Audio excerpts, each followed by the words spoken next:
एक बिहारी होने के नाते ट्रेन के अंदर में जानवरों की तरह भर कर अपने बिहार से निकलकर अपने वतन, अपने घर, अपने परिवारों से निकलकर और फिर बाहर इस दर्द के साथ वो जाते हैं कि हम जब जाएंगे तो जो भी कमाएंगे उस कमाई का अहम हिस्सा हम अपने घर परिवार को भेजेंगे और हम उसकी वजह से अपने घर परिवार और अपने बच्चों के जीवन को पालेंगे, उनकी ज़िंदगी, उनकी जान, उनके तमाम चीज़ों की हिफाजत करेंगे। मगर अफसोस के साथ कहना पड़ रहा है कि आज उन दर्द के साथ गए हुए बिहारियों की कोई बात नहीं करता है। तो बिहार के अंदर विधानसभा का चुनाव है, लेकिन ठीक चुनाव से पहले बिहार के नेता हो या पूरे देश के नेता हो या कांग्रेस के नेता हो, कांग्रेस के हो या बीजेपी के हो या फिर वो किसी भी पार्टी के हो, उनके भाषा, उनके तेवर देखने के काबिल होता है। अब कुछ बातें ऐसी है जिसको लेकर मैं चाहता हूँ कि डिटेल्स के साथ मैं बात करूँ। एक चेहरा आप इसको जानते होंगे, अक्सर आपने इसको लोक गायिका के तौर पर सुना और देखा और जाना होगा, मगर इस बार इसने भी फाइनली अब सोच लिया है कि चुनाव लड़ना है। सबसे बड़ी बात यह है दोस्तों, तारीख लिखी जाएगी और जब भी तारीख लिखा जाएगा तो हिस्ट्री में ये भी लिखा जाएगा कि एक ऐसा भी दौर आया था कि जब बिहार के लोग मजदूरी करने के लिए अपने बिहार को छोड़ करके और बिहार से बाहर जाते थे। आज उनके मुद्दों को भुलाकर आज धर्म की राजनीति हुई है। पूरे देश, पूरी दुनिया इस बात को लेकर जहां चिंतित होनी चाहिए कि आखिर हो क्या रहा है देश में, बजाय इसके कि लोग अब धर्म और जाति की राजनीति पर उतर आए हैं। चलिए, ये है आपके सामने मैथिली ठाकुर। इसकी एक वीडियो वायरल है सोशल मीडिया पर। चुनाव से पहले, चुनाव के नतीजों से पहले, चुनाव वोटिंग से पहले, तमाम चीज़ों से पहले इसने एक धावा बोल दिया और कहा कि भैया अगर हम जीते तो सबसे पहले हम इस जगह का नाम यानी अलीनगर को हम सीतानगर या फिर और कुछ दूसरी धार्मिक नाम के साथ हम उस जगह को हम बदल देंगे। जब आज इनके साथ रूबिका लियाकत, आप इनको जानते होंगे, रूबिका लियाकत के बारे में बताने की ज़रूरत नहीं, जितना मैं बताऊंगा शायद आप मेरे से ज़्यादा रूबिका लियाकत को जानते हैं। यह रूबिका लियाकत पूछ रही है कि मैथिली ठाकुर ये बताइए कि आपने ये कहा कि हम इस जगह का नाम बदल करके दूसरा नाम हम रख देंगे, ऐसा क्यों? तो उसने कहा कि भाई हमने यहाँ पर देखा है कि लोगों के गलों में जनेऊ होता है, लोग यहाँ ज़्यादा धार्मिक है, लोग यहाँ अपने धर्म से ज़्यादा प्यार करते हैं। तो मैं सिर्फ इतना कहना चाहता हूँ कि अगर इन चीज़ों को देख कर अगर मैथिली ठाकुर अगर उस जगह का नाम बदलना अगर चाह रही हैं तो मुझे लगता है कि मैथिली ठाकुर को पूरे बिहार का दौरा करना चाहिए, बल्कि महाराष्ट्र के अंदर में मैथिली ठाकुर को जाकर देखना चाहिए, बल्कि कर्नाटका के अंदर में मैथिली ठाकुर को जाकर देखना चाहिए, बल्कि ये तो कम होगा बल्कि पूरे भारत के अंदर में मैथिली ठाकुर को जाकर देखना चाहिए। उन मज़दूरों को जो बिहार से चलकर अपने घर, अपने परिवार, अपने बच्चों को छोड़कर जो बिहार को पलायन करके बाहर जगहों पर जाते हैं और लोगों की गालियाँ सुनते हैं, लोगों की बातें सुनते हैं, सिर्फ 10 से 15 और 15 से 20 हज़ार कमाने के लिए। मुझे लगता है कि मैथिली ठाकुर को उनका चेहरा भी देखना चाहिए और मैथिली ठाकुर को उनको भी देखना चाहिए और इस पर भी कोई निष्कर्ष निकालना चाहिए। अफसोस के साथ ये कहना पड़ रहा है कि ना तो सवाल पूछने वाला ढंग का है और ना तो जवाब देने वाला ढंग का है, क्योंकि उसे पता है ये भारत की जनता है और ये भारत की जनता इस बात में ज़्यादा बिलीव नहीं करती कि आपके पास रोज़गार कितना है, आप फाइनेंशियली फ्रीडम, आप फाइनेंशियली कितना मजबूत है, बल्कि भारत की जनता इस बात में विश्वास रखती है कि आप धार्मिक कितना हैं, आपके धर्म की लड़ाई कौन लड़ रहा है और आपकी धर्म की लड़ाई कौन नहीं लड़ रहा है। ये तमाम चीज़ें हैं दोस्तों।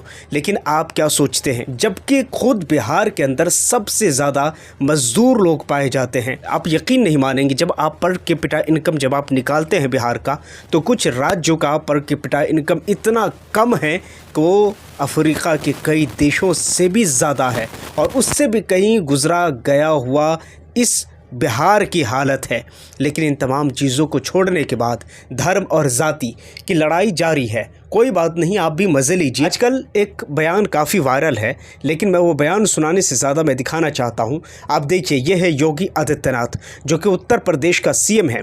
योगी आदित्यनाथ बिहार में दरभंगा के अंदर एक रैली को संबोधित करते हुए कहा, पप्पू पप्पू टप्पू, इस तरह के कुछ शब्द उन्होंने कहे। और ये शब्द किसके लिए कहे, किन के लिए कहे, ये बताने की ज़रूरत नहीं है, क्योंकि आप जानते हैं कि एनडीए के मुकाबले में कौन है। एनडीए यानी भारतीय जनता पार्टी पार्टी के साथ जो अलायंस है उसके मुकाबले में कौन है। अब क्या बिहार हो या भारत हो, क्या अब वोटिंग इस तरह से मांगी जाएगी? बल्कि हद तो तब हो गई जब खुद तेजस्वी यादव, जी हाँ वही तेजस्वी यादव जिसने मुसलमानों के लिए बहुत बड़ा सीना दिखाने की कोशिश की है। अब मैं ये नहीं कहता कि तेजस्वी यादव गलत है या सही है, लेकिन इतना ज़रूर कहना चाहूँगा कि एक बयान जो कि तेजस्वी यादव का वायरल है सोशल मीडिया पर, उस बयान में सबा नकवी एक पत्रकार है, उसने पूछा कि आप मुझे ये बताइए कि खुद असदुद्दीन ओवैसी ने कहा कि कई बार हमने पत्र लिखा और पत्र लिख कर गठबंधन वालों को, हमने तेजस्वी यादव को हमने कहा कि हमें भी इस गठबंधन में ले लो, लेकिन वो इनकार करते रहे। तो सबा नकवी के इस सवाल के जवाब में तेजस्वी यादव कहते हैं कि एक्सट्रीमिस्ट की कोई जगह नहीं है हमारी पार्टी में, एक्सट्रीमिस्ट की कोई जगह नहीं है।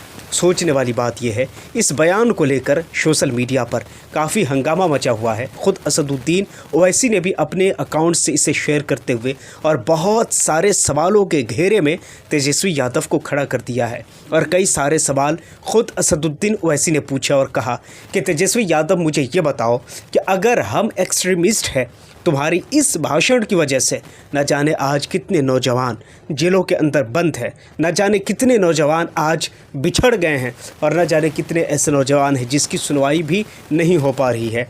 कई ऐसे सवालों के घेरे में तेजस्वी यादव को असदुद्दीन ओवैसी ने लिया है। सोचने वाली बात यह है दोस्तों कि जब भी चुनाव आता है तो इस तरह के भड़काऊ भाषण दिए जाते हैं, और ऐसा नहीं है कि ये किसी एक पार्टी की तरफ से हो, बल्कि ये कई पार्टियों की तरफ से इस तरह की बयानबाजी और भाषण आते हैं। क्या लगता है आपको इन तमाम चीज़ों के बारे में? आप मुझे नीचे कमेंट सेक्शन में ज़रूर बताइए। मगर याद रहे दोस्तों, ये फ्यूचर डिसाइड करने का अच्छा मौका है। ये संविधान है और इस संविधान के चलाने वालों के हाथ में नर्क भी है और स्वर्ग भी है। बस इस चीज़ का प्रयोग होता कहाँ है, देखने वाली बात यह है। ये संविधान है, अगर इसके चलाने वालों के और मतलब और मकसद अगर सही रहे तो फिर ये देश स्वर्ग से कम नहीं होगा। मगर इस देश, इस संविधान को चलाने वाले और उनकी नीयत में अगर कोई खोट और फतूर रही तो फिर याद रखना, इस देश को नर्क बनते हुए फिर देर नहीं लगेगी। ये दोस्तों, बिहार की असल समस्याओं पर कोई बात करने को तैयार नहीं है। अगर कोई बात करता है तो हज़ारों वादे करके मुकरना इस देश की पहचान बन चुकी है, और ये कहने वाली बात नहीं है। याद होगा, मैं नहीं चाहता कि मैं याद कराऊं, मगर मैं इतनी बात ज़रूर कहना चाहूँगा कि उस वक्त बहुत ज़्यादा तकलीफ़ होती है जब कोई बिहारी बिहार से अपने घर परिवार और अपने बच्चों को छोड़कर बाहर कमाने के लिए जाता है, और जब वो बाहर जाता है तो उसे सुनना पड़ता है कि ये बिहारी है, ये भैया है, ये है, ये वो है, वो है। बहुत सारी चीज़ें सुननी पड़ती है दोस्तों एक बिहारी को। एक बिहारी होने के नाते उनकी मजदूरी सबसे ज़्यादा कम होती है। एक बिहारी होने के नाते उनकी कोई इज्जत नहीं होती है। एक बिहारी होने के नाते उन्हें कहीं कहीं मार भी खाना पड़ता है। एक बिहारी होने के नाते उन्हें आप तक सुनना नसीब नहीं होता। एक बिहारी होने के नाते बहुत सारी प्रॉब्लम्स को फेस करनी पड़ती है। एक बिहारी होने के नाते ट्रेन के अंदर में जानवरों की तरह भर कर अपने बिहार से निकलकर, अपने वतन, अपने घर, अपने परिवारों से निकलकर और फिर बाहर इस दर्द के साथ वो जाते हैं कि हम जब जाएंगे तो जो भी कमाएंगे उस कमाई का अहम हिस्सा हम अपने घर परिवार को भेजेंगे, और हम उसकी वजह से अपने घर परिवार और अपने बच्चों के जीवन को पालेंगे, उनकी ज़िंदगी, उनकी जान, उनके तमाम चीज़ों की हिफाजत करेंगे। मगर अफसोस के साथ कहना पड़ रहा है कि आज उन दर्द के साथ गए हुए बिहारियों की कोई बात नहीं करता है, बल्कि सभी अपने अपने मतलब और मकसद की बात कर रहे हैं। खैर, आप क्या सोचते हैं नीचे कमेंट सेक्शन में ज़रूर बताइए। और हाँ, पहली बार अगर चैनल पर आए तो चैनल को ज़रूर सब्सक्राइब कर लीजिए। वीडियो में इतना ही, मिलता हूँ किसी और वीडियो ऑन टॉपिक के साथ। जब तक के लिए थैंक यू फॉर वॉचिंग।